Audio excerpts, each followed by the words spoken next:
അത്ഭുതങ്ങൾ തീർന്നിട്ടില്ല, അടയാളങ്ങൾ തീർന്നിട്ടില്ല കാലത്തിൽ ഈ ലോകത്തിൽ. എൻ്റെ പേര് ജോളി ജെയിംസ്. ഞാൻ ചന്ദ്രനഗർ ഇടവയിൽ നിന്ന് വരുന്നു. എനിക്ക് മുട്ടിന് ആക്സിഡൻറ്റ് പറ്റിയത് കാരണം മുട്ട് ഒരു 1.5 സെൻറ്റിമീറ്റർ ഇറങ്ങിപ്പോയായിരുന്നു. അപ്പോൾ ഡോക്ടർ പറഞ്ഞായിരുന്നു സർജറി ചെയ്താലും നൊണ്ടിയേ നടക്കുകയുള്ളൂ, അത് അവസാനം വരെ അങ്ങനെ തന്നെ ആയിരിക്കും, അങ്ങനെ പറഞ്ഞായിരുന്നു. അപ്പോൾ എനിക്ക് ഭയങ്കര ടെൻഷൻ ഉണ്ടായിരുന്നു.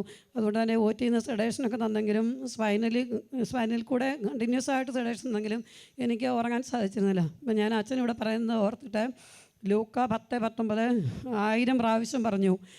കൃത്യമായിട്ട് എണ്ണം പറയാൻ കാരണം കയ്യിൽ ക്യാനിലിട്ടേക്കുക, ഫ്ലൂയിഡെല്ലാം പോകുന്നുണ്ട്, പക്ഷേ കൈ 2 പേര് പൊതിഞ്ഞ് വെച്ചേക്കും. അതുകൊണ്ട് ഞാൻ എണ്ണം പിടിക്കുന്നവർക്ക് കാണത്തില്ല, കൊന്തിയൊന്നും കൊണ്ടാൻ പറ്റില്ല. അപ്പോൾ ഞാനിങ്ങനെ വിരൽ കൊണ്ട് എണ്ണം പിടിച്ച് ചൊല്ലിക്കൊണ്ടേയിരുന്നു. അപ്പോൾ ഡോക്ടർ നോക്കുമ്പം ഞാൻ ഉണർന്നിരുന്ന ഡോക്ടർ എന്തെങ്കിലും സംസാരിക്കും, ഞാൻ അലർട്ടാണോ എന്തെങ്കിലും കുഴപ്പമുണ്ടോ എന്നറിയാം. അതുകൊണ്ട് ഡോക്ടർ കാണുമ്പോഴെല്ലാം ഞാൻ കണ്ണടച്ച് വെച്ചിരുന്നു.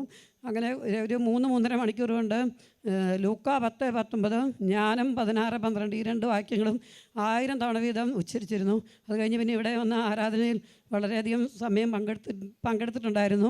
അതിൻ്റെ ഫലമായിട്ട് എനിക്ക് മുട്ട് കുത്താൻ സാധിച്ചിരുന്നില്ല. ഇപ്പോൾ എനിക്ക് മുട്ട് കുത്താൻ പറ്റും. അതുതന്നെയല്ല, എനിക്ക് നൊണ്ടി നടക്കേണ്ട ഒരു ആവശ്യം വന്നില്ല. എനിക്ക് എല്ലാവരെയും പോലെ നോർമലായിട്ട് നടക്കാൻ സാധിക്കുന്നുണ്ട്. യേശുവേ സ്തോത്രം, യേശുവേ നന്ദി. ലൂക്ക 10:19 പലവിധത്തിലുള്ള സൗഖ്യത്തിനും കാരണമാകുന്ന വചനമാണ്.